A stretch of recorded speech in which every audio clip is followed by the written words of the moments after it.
ดิมาดิเฮ้ยไอ้เฮ้ยเฮ้ยเฮ้ยเฮ้ยเฮ้ยเฮ้ยเฮ้ยยศเอาละมึงเลยเรื่องละวุ่นวายแล้วสามพี่น้องเอายังไงดีวะเฮ้ยเฮ้ยนี่นะเชือกหลุดอีกแล้วเฮ้ยเฮ้ยเฮ้ยเฮ้ย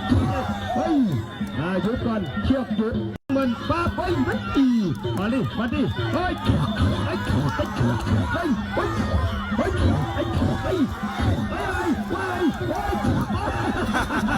ยศเอาละมึงเลยเรื่องละวุ่นวายแล้วสามพี่น้องเอายังไงดีวะเฮ้ยนี่นะเชือกหลุดอีกแล้วเฮ้ย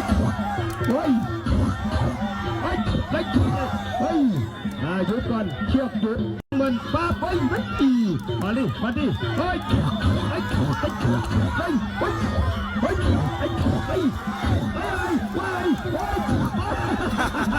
ยศเอาละมึงเลยเรื่องละวุ่นวายแล้วสามพี่น้องเอายังไงดีวะเฮ้ยนี่นะเชือกหลุดอีกแล้วเฮ้ย